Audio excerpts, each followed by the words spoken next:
می دم که وی 3 ورځې پس چې پرانست وی روغ رمټ بیخي روغ داسې محسوسېدله چې دا اډو لیونی نه دی. وی هغې ماله څه عوض مې عوض راکه. ما وی هغې پورې نه خورم چې څو پورې مې د امام الانبیا نه تپوس نه کړی چې دا خوراک به جایز وي. وی نبی کریم صلی الله علیه وسلم را تو فرمایل چې په ناجایز دم ناجایز وي او په جایز باندې جایز وي. دا تا سوره فاتحه ویلې ده، دا خو جایز وو چې کله ناجایز دم استعمال کی یا د ناجایز ضرورت تپاره هغه ناټیک وي. نو سورة الفاتحه مې پې وویلله، هغه لیونی 3 ورځې پس روغ رمټ شو. سحر او ماښام به ما په سورة الفاتحه دمو. دې کې الله دومره لوی طاقت یې دی. خو مونږ قرآن رالو نه نو. ما ته خپله یو کس خبره کوله، وی یو ډاکټر راله غاښ لګولی او دا پیکس غاښ، وی هغې کې بیا مسله وه، وی هغه وطنه.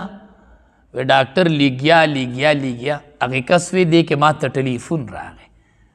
وی زما د مفتی عبدالله شاه صاحب سره ډېر ښه تعلق دی. وی ټلیفون چې مې اوچت کړو د مفتی صاحب ټلیفون و. وی ما ته وی چې څه کوې؟ مې حضرت داسې غاښ مسله مې ده او غاښ مې نه وځي او ډېر تکلیف دی راته ډاکټر ځای کې ما. وی هغې طرفه راته مفتی صاحب وی چې یو ځل ووایې چې بسم الله الرحمن الرحیم.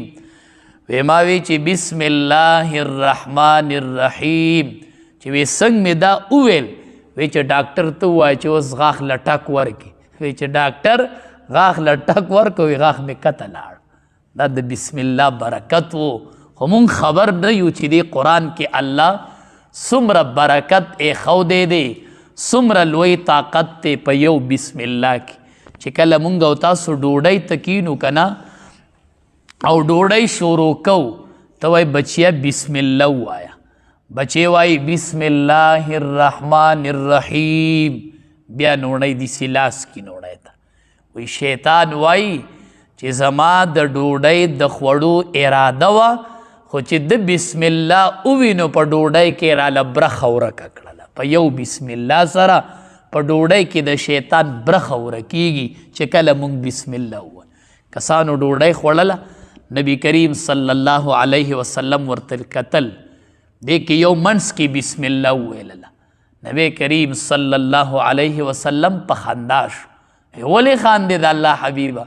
وی چې تا کلمه وویلله نو ما شیطان لیده چې باقی یې شروع کړی، هغه خوراک یې غورځو واپس کم چې خوړلی و. یو مجلس کې امام الانبیا نبی کریم صلی الله علیه وسلم ناسه کسان رالل، کېناستل ورسره ډوډۍ ته. هغه ډوډۍ ډېره زر ختمه شوله. نبی کریم صلی الله علیه وسلم ورته وفرمایل، وی که تاسو بسم الله ویلی وی نو دا ډوډۍ به ټولو ته پوره شوې وه. خو تاسو بسم الله ونه وی ځکه هغه ډوډۍ کمه شوله. دا خو صرف د قرآن کریم یوه سرنامه ده چې د صورت په اول کې لیکلی دی بسم الله الرحمن الرحیم. چې کم کار شروع کوئ هغه ښه کاري او صحیح کار وي او اهم کار وي، نو هغه بغیر د بسم الله نه مه شروع کوئ. د دواړو جهانو سردار فرمایي چې کم کار بغیر د بسم الله نه شروع شي هغه بې برکت وي، هغې کې برکت نه وي. او چې کم کار په بسم الله سره شروع شي هغې کې برکت وي. سیس ته لاس ورچئ نو لاس ښې ورچوه او هغې پسې بیا وایه بسم الله الرحمن الرحیم. باز ته بیا ګوره چې هغې کار کې الله څومره برکت ورچي، هغې کار کې الله څومره طاقت ورچي. ډېر کرته مونږ په یو کار لیګیا یو ګزار ورکوه سمې نه خوري، دا مونږ بسم الله نه ویلي.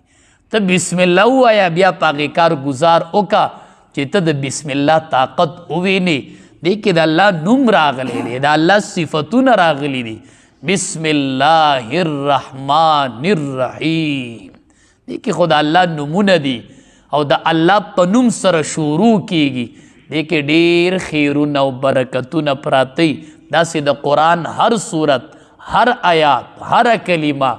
سورة الکهف دا قرآن کې یو صورت نه دی، حدیث مبارک کې راځي چې څوک دا ووایي چې کم ځای تلاوت کو نو د هغه ځای نه والا د حرمه پورې حرم شریفه پورې دا ټول علاقه به الله روښانه کړي او یوه هفته به د ده نه مخې ته یو نور قایم شي. ځکه سوره کهف چې نازلېده نو دې سره د قرآن چې کله د اسمان نه نازلېدو نو 80,000 فرشتې ورسره راغلي وي. چې کله سوره کهف را نازلېده نو چې د یو صورت سره په زرګو په لکو فرشتې را رواني چې هغه صورت د اسمان نه راځي. داسې د قرآن هر صورت د قرآن کریم چې دی دا د کمال نه ډک دی. دې کې ډېر خیرونه پراته دي او دې کې ډېر برکتونه پراته دي. حدیث مبارک کې راځي چې کم خلق د الله په کور کې راجمع شي لکه مونږ چې نن راجمع شو او دوی لولي قرآن ویتدارسون او د یو بل سره لولي څوک یې زده کوي او څوک یې ورته وایي لکه دا مجلس چې تاسو یې هره شپه قایموئ نه تاسو خبر نه یې چې قرآن لولي او د یو بل سره یې داسې اړی راړی درس د قرآن کوي وایي ملائک راکوز شي د رحمت او دا ټول مجلس نه داسې ګیره راواچي ټول مجلس نه غیر چاپیره کینی او رحمت پې د الله روورېږي او د دې مجلس ذکر الله د ملایکو په ټولګي کې په اسمان کې وکړي د دې کسانو ذکر. نو ته د الله یاد په جماعت کې وکړه او الله بستا یاد د ملایکو په ټولګي کې وکړي. نو ته خلقو کې یادوه او الله بتا د ملایکو په ټولګي کې د قرآن کریم په وجه یادوي چې کله ته د قرآن خبر علي قرآن سره مینه ساتئ قرآن تلاوت کوئ. امام شافعي رحمت الله علیه وایي مکې نه مدینې منورې ته تلمه د علم سفر مې شروع کو 14 ورځې مې مزل وکړو پیاده او 14 ورځې مې قرآن کریم ختم کو 14 پیرې 14 ورځې په سورلی روان یم سفر کومه او 14 پیرې مې قرآن کریم ختم کو. د قرآن سره یې دومره مینه وه دومره یې د قرآن سره محبت و دومره یې د قرآن سره عشق و چې قرآن نه به نه جدا کېدل. نبی کریم صلی الله علیه وسلم 2 صحابه په چوکیدارۍ ودرول وی مونږ به آرام وکړو تاسو زمونږ چوکیداري وکړئ.